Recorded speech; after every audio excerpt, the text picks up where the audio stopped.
सभी दोस्तों को वेरी गुड इवनिंग। मैं रविकांत आपका आपके YouTube channel Ravi GS with Ravi sir में आपका स्वागत करता हूं। उम्मीद है आप अच्छे होंगे, स्वस्थ होंगे, ज़बरदस्त होंगे। और आज मैं आपको कोचिंग वाले चैनल पे नहीं पढ़ा सका, इसलिए मुझे लगा कि आपका टाइम जो है वेस्ट ना हो और आपकी क्लास जो है निरंतर चलती रहे। तो मैं आज आपको अपने चैनल से इस क्लास को पूरा करने का प्रयास कर रहा हूँ। और क्लास कैसी लाइट वाइट सफिशेंट है या नहीं, आप पूरा क्लास लास्ट तक देखना और उसके बाद बताना कि कैसी चल रही है। ठीक है, मैं आज आपको अपने रूम से ही क्लास पढ़ा रहा हूँ। तो अभी तक जो हमने पढ़ा है वो फंडामेंटल राइट्स पढ़ लिए, ठीक है। उसके बाद हमने डीपीएसपी पढ़ लिए हैं और डीपीएसपी के बाद मैंने कल आपको मौलिक कर्तव्य पढ़ाए थे।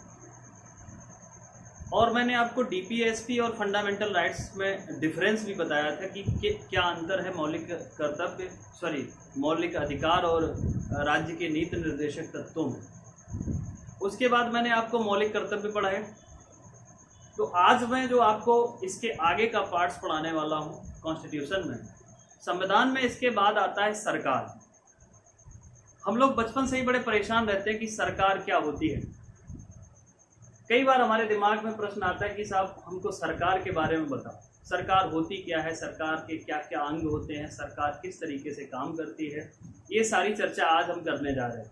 मैंने आप पीछे देख पा रहे होंगे, मैंने एक चार्ट बनाया है जिसके माध्यम से आपको पूरा एक्सप्लेन करने का प्रयास करूंगा ताकि कम समझ आया हो, और इसीलिए मैंने पहले से ही चार्ट बना रखा है। थोड़ा सा मेहनत किया हूँ आपके लिए, नहीं तो लाइव ही बनाना पड़ता है। तो मैं आपको बता दूं, सबसे पहले हम थोड़ा सा इतिहास में चलेंगे और इतिहास में सवाल ये उठता है कि सरकार कहते किसे हैं। तो शुरुआत में राजाओं का शासन होता था, और ध्यान रखना राजाओं का जो शासन होता था, राजाओं के पास सारी शक्तियां होती थी। जैसे आप देख पा रहे हैं, सरकार किसे कहते हैं। सरकार उस संस्था को कहते हैं जो शासन करने वाली संस्था।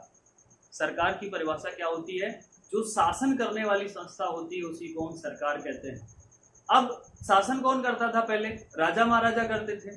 और जब राजा महाराजा शासन करते थे तो राजा महाराजाओं के पास सभी शक्तियां होती थी। सभी शक्तियों से तात्पर्य, ध्यान रखना, सभी शक्तियों से तात्पर्य विधि बनाने का भी राइट उन्हीं के पास था। वही कानून बनाते थे और राजा ही कानून को लागू करते थे। जब राजा ही कानून बनाएंगे और राजा ही लागू करेंगे तो स्वाभाविक सी बात यह है कि राजा अपने हिसाब से कानून बनाएगा, अपने हिसाब से लागू करेगा, तो वहां पर भेदभाव होने की संभावना बनी रहती है। न्याय भी स्वयं करता था।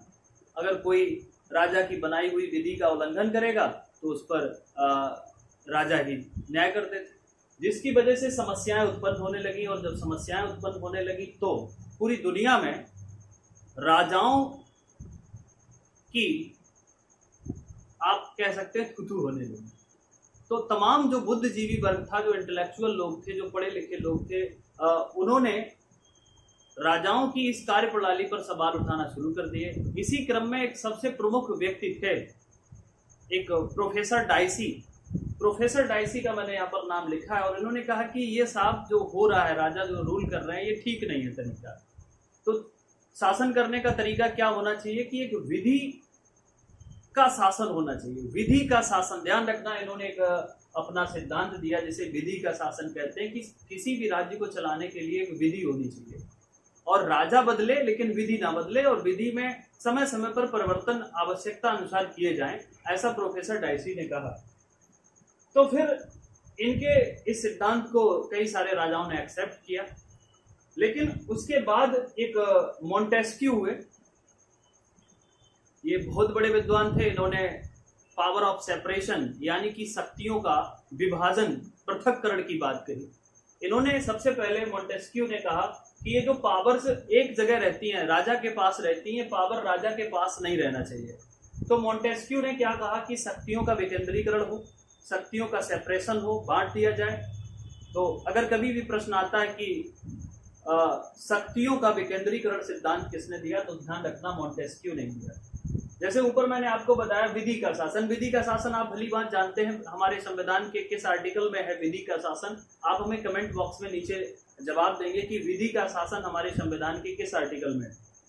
तो मॉन्टेस्क्यू ने क्या किया, सरकार के कार्यों को बांटा, पृथक्करण किया। इन्होंने कहा कि सरकार जो है वो विधि बनाने वाली सरकार अलग होनी चाहिए और उसको लागू करने वाले लोग अलग होना चाहिए। यानी कि विधि बनाने वाले लोग अलग हों और उसको लागू कराने वाले लोग अलग हों और न्याय करने वाले लोग अलग हों। जब तक ये अलग नहीं होंगे तब तक एक आदर्श और एक कल्याणकारी राज्य की कल्पना करना संभव नहीं है। क्यों? क्योंकि सारी शक्तियां राजाओं में थी। आई होप आप मेरी बात को समझ पाए होंगे। सरकार किसे कहते हैं? सरकार करने वाली, शासन करने वाली वह संस्था, उसी को हम सरकार कहते हैं। तो यहाँ पर बात समझ में आई, पहले की व्यवस्था क्या थी। तो मॉन्टेस्क्यू के बाद, मॉन्टेस्क्यू के सिद्धांत को दुनिया में कई सारे लोगों ने एक्सेप्ट किया और बड़ा ही बेहतरीन सिद्धांत माना कि बिल्कुल भाई ये बिल्कुल सही बात है, विधि बनाने वाले लोग अलग हों और उनको लागू करने वाले लोग अलग हों और न्याय करने वाले लोग अलग हों। अगर ये जब तक ये सारी शक्तियां किसी एक व्यक्ति में बनी रहेंगी तो वह फिर भेदभाव करेगा। अब सवाल उठता है कि हमारी जो सरकार है, हमारे देश का जो सिस्टम है वो किस तरीके से चलता है। तो यहां से आपको क्या समझ में आया कि जो सरकार है, सरकार के अंग अब बदल जाएंगे। तो मैंने ऊपर आपको दिया है सरकार एवं उसके अंग। तो सबसे पहले मैंने आपको सरकार को समझाया, सरकार क्या होती है, तो वो मैंने यहाँ पर आपको एक्सप्लेन किया। अब हम बात करते हैं सरकार के अंगों के बारे में। तो सरकार के अंग कौन कौन से होते हैं, तो ध्यान रखना, सबसे पहला अंग आपको जो दिखाई पड़ रहा है वो है विधायिका, लेजिस्लेचर। इंग्लिश में से क्या कहते हैं? लेजिस्लेचर यानी विधायिका। इसका काम क्या होता है? विधि निर्माण। इसका काम क्या होता है? विधि को बनाना। तो विधि को बनाना ये किसका काम है? विधायिका का काम। ध्यान रखना, अगर आपसे सवाल पूछा जाए विधायिका कितने प्रकार की होती है, तो हमेशा आप उत्तर देंगे कि विधायिका हमारे देश में 2 प्रकार की होती है। कौन कौन से 2 प्रकार हैं? तो आपका उत्तर होगा एक संघीय विधायिका और दूसरा होगा प्रांतीय विधायिका। आप जानते हैं कि केंद्र में हमारी एक अलग विधायिका है और प्रांतों के लिए अलग विधायिका है। तो प्रांतों में जो है उसे विधानमंडल कहते हैं और जो संघ में है उसे संसद कहते हैं। तो संसद के विषय में आप जानते हैं कि संसद के कितने अंग हैं? आप समझ पा रहे हैं? विधायिका के 2 अंग और इन दोनों अंग के अलग अलग और भी अंग। कौन कौन से? जैसे पार्लियामेंट, संसद को हम क्या कहते हैं? पार्लियामेंट। पार्लियामेंट में कौन कौन लोग हैं? तो ध्यान रखना, राष्ट्रपति है, राज्यसभा है और लोकसभा। ये सीधा सीधा प्रश्न पूछा जाता है, निम्नलिखित में से कौन संसद का अंग नहीं है? तो उत्तर आपका क्या रहेगा? आप अपना जज कर लेना, ये 3 अंग हैं और बाकी कोई भी ऑप्शन रहेगा वो संसद का अंग नहीं है। जिसमें आप जानते हैं कि राज्यसभा क्या होती है? उच्च सदन होता है और लोकसभा जो होता है निम्न सदन होता है। कार्यकाल और इनके बारे में मैंने कई बार आपको बताया है। तो राष्ट्रपति के लिए हमारे संविधान में आर्टिकल 52 से 61 है। राज्यसभा के लिए आप जानते हैं हमारे यहाँ कौन सा आर्टिकल है? राज्यसभा के लिए आपका आर्टिकल है 80 और लोकसभा के लिए है 81। जबकि संसद के लिए कौन सा है? संसद के लिए कौन सा है? ध्यान रखना 79। मैं यहाँ पर लिख दे रहा हूँ, आर्टिकल्स भी लिख दे रहा हूँ। संसद के लिए, पार्लियामेंट के लिए जो आपका आर्टिकल है वो है 79 और लोकसभा के लिए, राज्यसभा के लिए यहाँ 80 है और लोकसभा के लिए 81। सरला, इसे क्या कहते हैं हम लोग? सरला। सा से संसद 79, रा से राज्यसभा 80, ला से लोकसभा, ठीक है, और 81। इस तरीके से आप याद कर सकते हो, सरला, ठीक है, सरला ऐसे याद कर लो। कार्यकाल आप जानते हैं, राज्यसभा स्थायी सदन है, यहाँ का कार्यकाल 6 वर्ष होता है, जबकि लोकसभा का कार्यकाल 5 वर्ष होता है। अब आते हैं हम प्रांतीय विधायिका पे।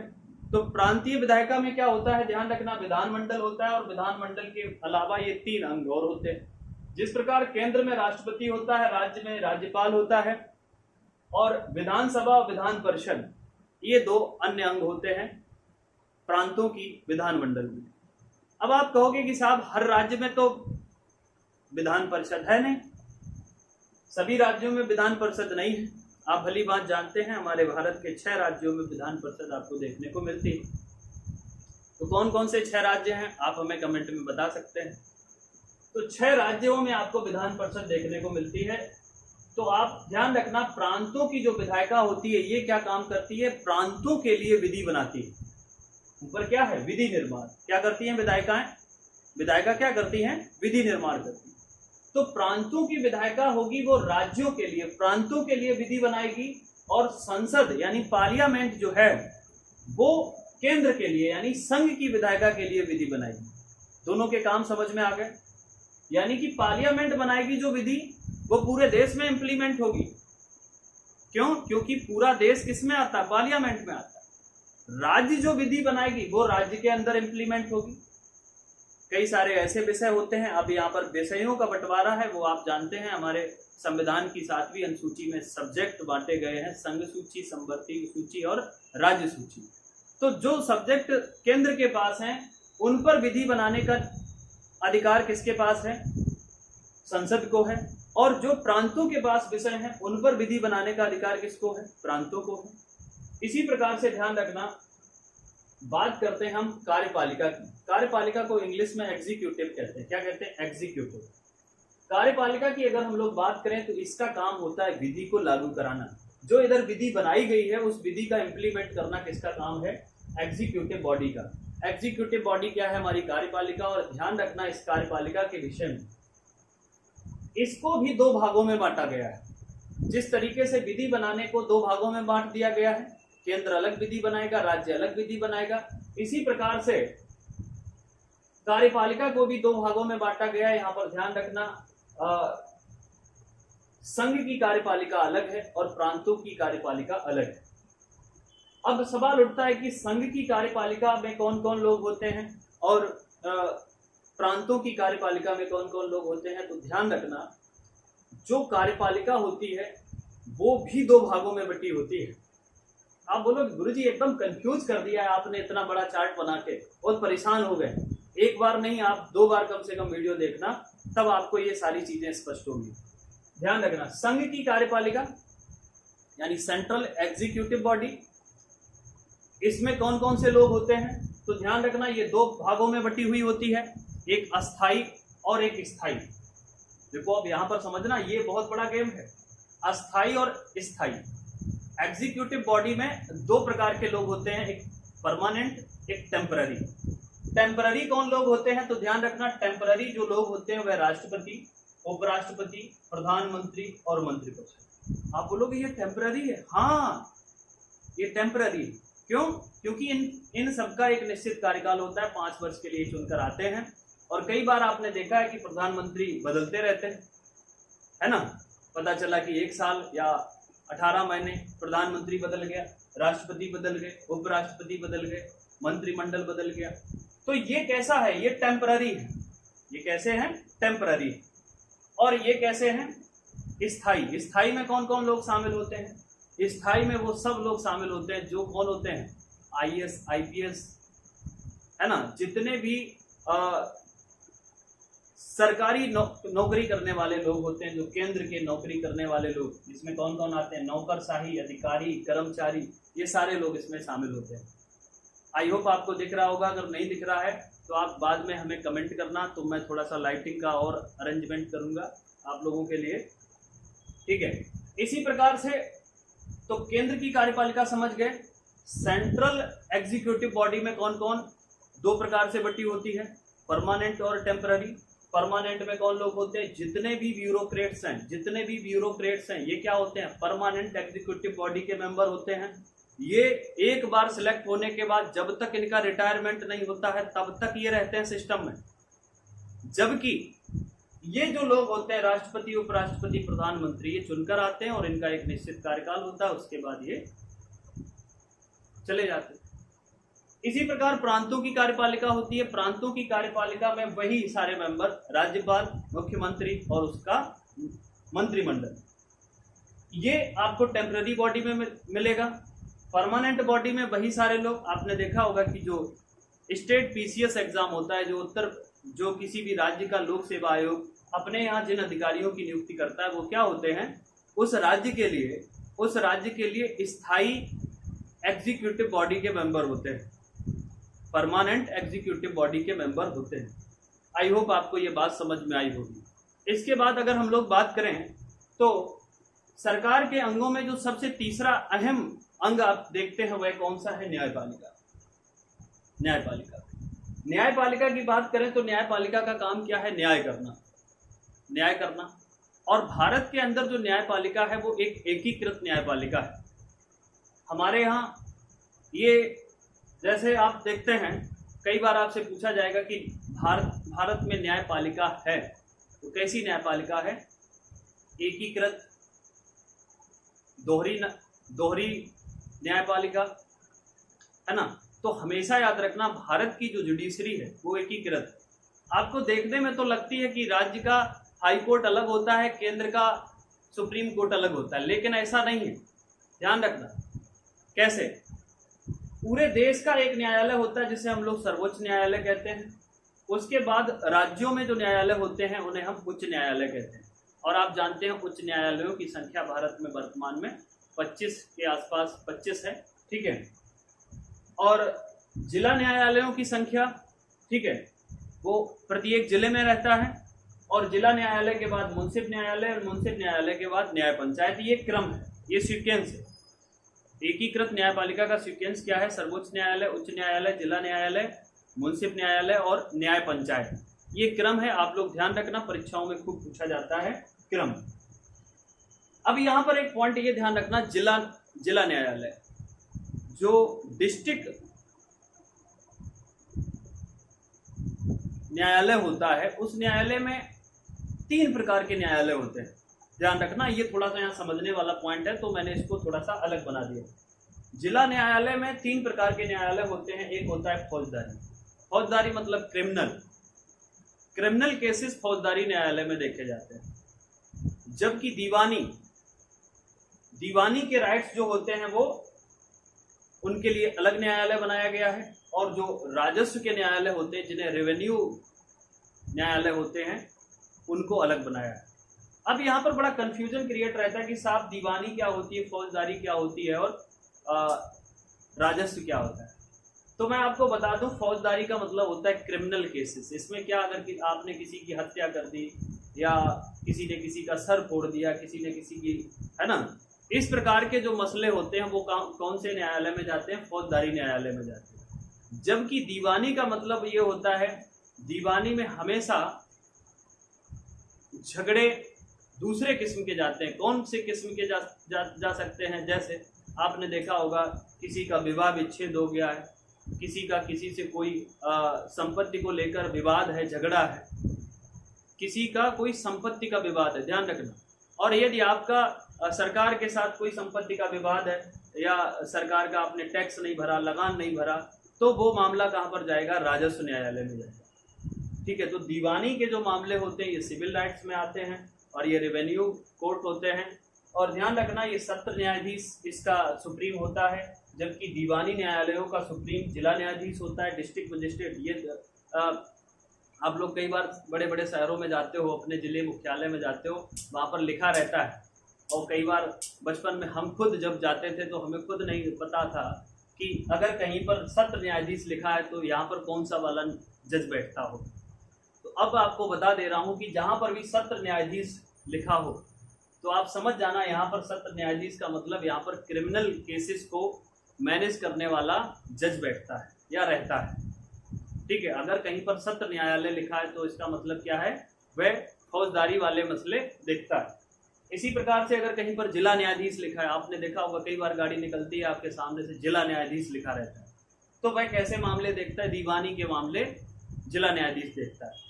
और ध्यान रखना, रेवेन्यू कोर्ट्स जो होते हैं उनका सुप्रीम कौन होता है? डीएम। अब डीएम क्या करता है कि डीएम के पास बहुत सारा काम रहता है, तो डीएम अपने अंडर में एसडीएम जो रहते हैं, तो एसडीएम को ये चार्ज दे देता है अलग अलग तहसीलों के माध्यम से। लेकिन ध्यान रखना, कभी भी अगर ये प्रश्न पूछा जाए कि राजस्व का मालिक कौन होता है, तो राजस्व का मालिक एसडीएम नहीं होता है, राजस्व का मालिक हमेशा डीएम होता है। क्योंकि अंतिम पावर डीएम के पास होती है जिले के रेवेन्यू को कलेक्ट करने की और रेवेन्यू को ऊपर आगे प्रदेश में आगे भेजने की, और उसका डेटा एनालिसिस करने की, रेवेन्यू किस पर कितना वसूला जाए, उसके लिए प्रदेश सरकारें अलग अलग समय पर अपनी नीतियां बनाती हैं। ठीक है, आई होप आपको ये वीडियो मेरा पसंद आया होगा। मैंने बहुत छोटा सा वीडियो बनाने का प्रयास किया है और मैं आपसे आशा करता हूं कि आप मेरे इस वीडियो को अपने दोस्तों में शेयर करेंगे और उनसे मेरे इस वीडियो को शेयर करने के बाद चैनल को सब्सक्राइब करवाएंगे और देखेंगे। उम्मीद करता हूं, चूँकि कोचिंग के एप्लीकेशन पे पढ़ाते हुए बहुत समय हो गया है, तो वहाँ पर क्या होता है कि मुझे जाना पड़ता है यहाँ से वहाँ तक, तो मैं चाहता हूँ कि कुछ इंफ्रास्ट्रक्चर हम अपने कमरे पर भी तैयार कर लें और इतना तो कम से कम कर लें कि आपको अगर किसी कारणवश मैं कोचिंग नहीं पहुँच पा रहा हूँ तो आपकी क्लास सुचारू रूप से चलती रहे। उम्मीद करता हूँ आपको वीडियो मेरा पसंद आया होगा और ज़्यादा से ज़्यादा बस इतनी आपसे कहूँगा कि जितने भी आपके यार दोस्त हों उनके फ़ोन में चैनल को सब्सक्राइब ज़रूर करवा देना, कर लेना, शेयर कर देना। ठीक है, और वीडियो कैसी लगी लास्ट में कमेंट करके अपना जवाब ज़रूर बताना। ठीक है, बाकी अपना और अपनों का खूब ख्याल रखना, हंसते मुस्कुराते रहना। जय हिंद, जिंदाबाद।